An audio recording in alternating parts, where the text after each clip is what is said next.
Hello guys, मैं आपके लिए नेक्स्ट चैप्टर लाई हूँ हिंदी ग्रामर का सर्वनाम। अगर आपको मेरी वीडियो पसंद आए शेयर कीजिए, लाइक कीजिए और सब्सक्राइब करना न भूलें और बेल आइकन को अवश्य दबाएं ताकि हर वीडियो मेरी आप तक पहुंचती रहे। स्टार्ट करते हैं। सर्वनाम किसे कहते हैं? जो शब्द संज्ञा के स्थान पर प्रयुक्त किए जाते हैं वे सर्वनाम कहलाते हैं। सर्वनाम किसे कहते हैं? जो शब्द संज्ञा के स्थान पर प्रयोग किए जाते हैं वे सर्वनाम कहलाते हैं। अथवा सर्व का अर्थ है सबका,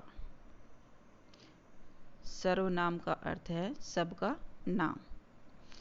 सर्व का अर्थ है सबका, अर्थात जो शब्द सब नामों या संज्ञाओं के स्थान पर प्रयुक्त हो सकते हैं वे सर्वनाम कहलाते हैं। जैसे मैं, हम, तुम, आप, यह, वह आदि। नेक्स्ट है, सर्वनाम के कितने भेद होते हैं? सर्वनाम के 6 भेद होते हैं। पुरुषवाचक सर्वनाम, निश्चयवाचक सर्वनाम, अनिश्चयवाचक सर्वनाम, प्रश्नवाचक सर्वनाम, संबंधवाचक सर्वनाम, निजवाचक सर्वनाम। पुरुषवाचक सर्वनाम में हम किसी व्यक्ति के बारे में जानकारी देते हैं। वक्ता अपने लिए, सुनने वाले के लिए अथवा किसी तीसरे व्यक्ति के बारे में जो जानकारी देता है वो पुरुषवाचक सर्वनाम कहलाता है। निश्चयवाचक सर्वनाम में निश्चित वस्तुओं का ज्ञान होता है। अनिश्चयवाचक सर्वनाम में निश्चित वस्तु का ज्ञान नहीं होता।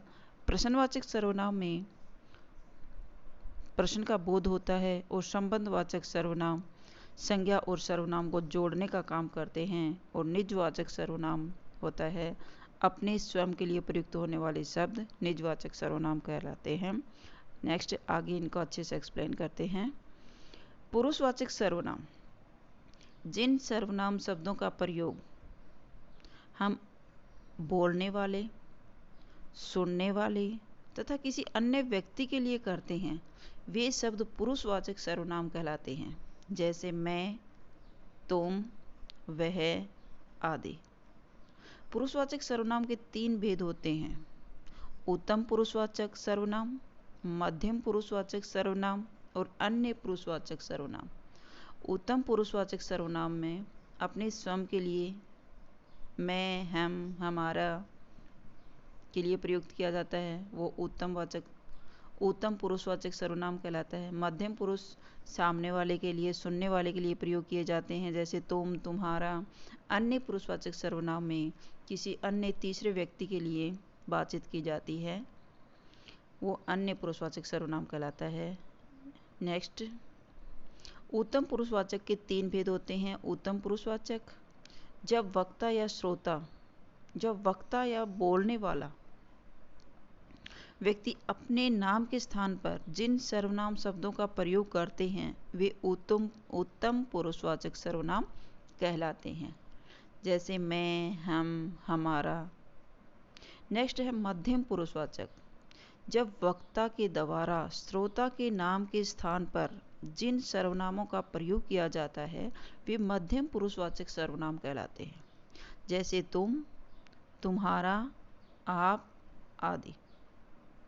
मध्यम पुरुषवाचक होते हैं जो सुनने वाले के लिए के स्थान पर प्रयुक्त किए जाते हैं।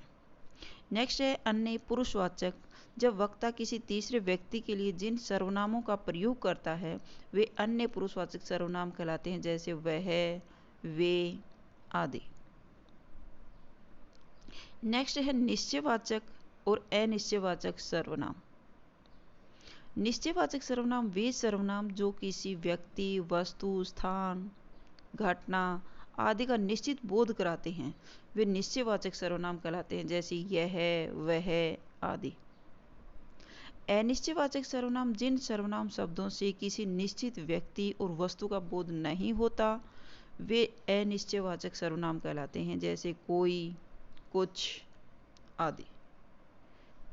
नेक्स्ट है प्रश्नवाचक और संबंधवाचक सर्वनाम। प्रश्नवाचक सर्वनाम जिन सर्वनाम शब्दों का प्रयोग प्रश्न पूछने के लिए किया जाता है वे प्रश्नवाचक सर्वनाम कहलाते हैं, जैसे कब, कैसे, कहाँ, कौन आदि। संबंधवाचक सर्वनाम जो सर्वनाम संज्ञा और सर्वनाम के साथ संबंध जोड़ने का काम करते हैं वे संबंधवाचक सर्वनाम कहलाते हैं, जैसे जो, जिसका, जिससे आदि। नेक्स्ट एंड लास्ट है निजवाचक सर्वनाम। निजवाचक सर्वनाम जिस निज शब्द का अर्थ होता है अपना, अर्थात जिन सर्वनामों का प्रयोग स्वयं के लिए किया जाता है वे निजवाचक सर्वनाम कहलाते हैं, जैसे अपने आप, स्वयं, आप ही आदि। जैसे मैं स्वयं चला जाऊंगा, वह आप ही अंदर आया था आदि। ये आपका चैप्टर कंप्लीट होता है। अगर आपको मेरी वीडियो अच्छी लगी हो तो प्लीज़ लाइक कीजिए, शेयर कीजिए और सब्सक्राइब करना न भूलें। Thank you.